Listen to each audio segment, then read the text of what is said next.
Is the shop, which is, you can see there in the centre, and then the fields that supply that radiate around roughly in a circle around that area, up to a maximum like 250 metres away. So the crops are actually rotated within these fields here that you can see.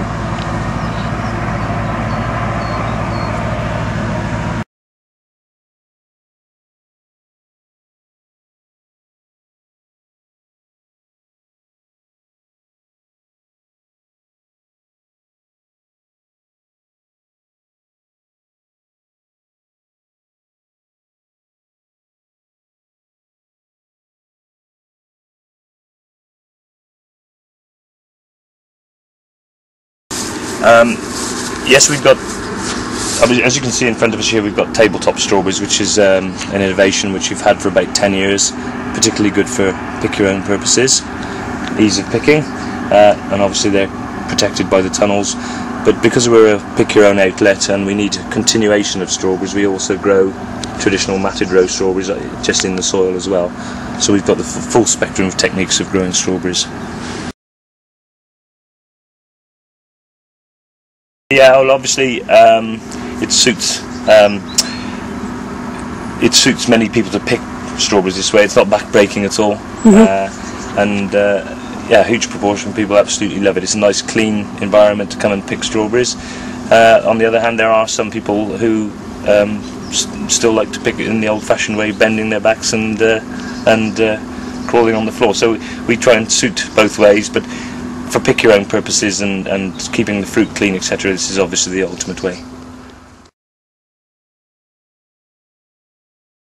This is an interesting strawberry here. Obviously we're growing in a more traditional way, although they're still on polythene beds to keep the fruit clean, but we're still using straw in between the rows, so we're almost back to traditional growing of strawberries.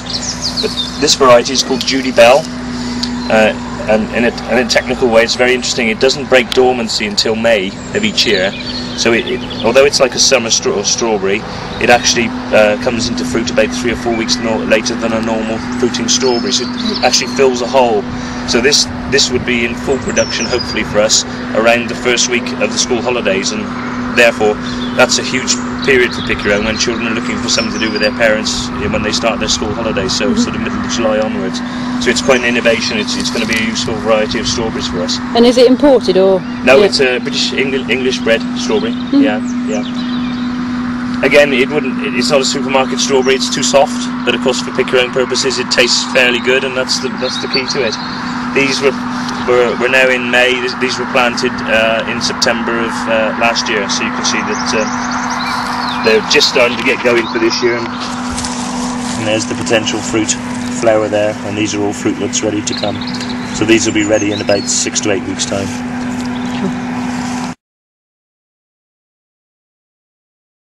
An interesting thing we've done here with some raspberries. These are what we call a primer cane raspberry. So they actually fruit on the first year wood. So they're a slightly different variety to a summer fruiting raspberry. But what we're doing here, we're having two sort of slices of the cake, because we've left in last year's spawn which had fruit on it, and that will now produce, because the tunnels allow us to produce another very early crop. So in here we should be picking raspberries within the next 2 or 3 weeks, which will be a very early supply of raspberries. And then when that wood is finished fruiting after about a month, it will be cut out, and then inside here you've got this year's production of spawn, which will carry raspberries again from August onwards. So it's a way of double cropping inside a tunnel, so it's very interesting. And raspberries are a very important crop to us, tremendously healthy, clean crop, and obviously we'll be picking here in about 2 weeks, which is very early for English summer raspberries.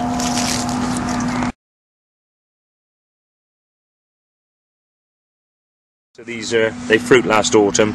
They're cut off at the ground in the winter, and then they'll fruit again this next autumn. They don't lend themselves to that double cropping method, so that's why they are.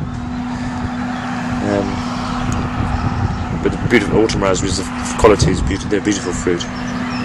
And these have got arches over them. Yeah, they're ready to cover, but we'll only cover these at fruiting. So these polytunnels will only go up from the middle of July onwards when these start fruiting. So it's just to stop the purely birds? a protectant of rain. Yeah. whereas this is a means of producing crop earlier in the season.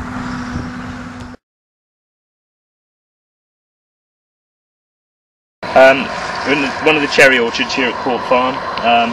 You can see the potential of the crop this year. Looks fantastic, although there's a long way to go yet, and weather extremes can cause problems. Cherries, English cherries, one of the finest fruits I think probably in the world, and we're hoping for a really nice crop this year. And you can see the potential here is great. In fact, there's a chance that there may be too much fruit on these trees, and they may just break the trees down from the weight of cherries. Yeah. But you know, we'll cope with that. So the fruits are mostly underneath the branches? Yeah, they carry obviously the different varieties carry the fruit in different ways. This one in particular, you can see the fruitlets are all the way along the bottom of the branches. So although cherries have some protection from weather this time of year, cherries are very, very prone to rain, water on them at harvest time when they start to redden up, and splitting is a huge problem. Therefore we've started to tunnel and cover more and more cherries over the last few years, you know, particularly as we've had 2 terrible summers in the last 2 years in the UK. So how do you cover the crops then? The ones here on the left, these have a woven cover which is tied over top of the framework, and that will be put on about 2 or 3 weeks before fruiting, and also then a net is draped right over the top of the structure as well to keep birds out as well, because birds are a huge predator of cherries. But this works quite well, and then as we come to pick them, the nets are lifted up and we get access to the trees. Great. And what sort of cherry is this? There's several varieties here. They're nearly all the varieties we grow are the black cherries, black-hearted cherries, and we find them the most popular. Van is an old-fashioned English variety, many years old, possibly 30-40 years old. And then we've got some more modern varieties here. So we've got one called Summer Sun there, and Cherokee. They're Canadian-bred varieties, and they tend to be more prolific, and also the cherry itself is a little bit firmer and can withstand our bad summers that we have.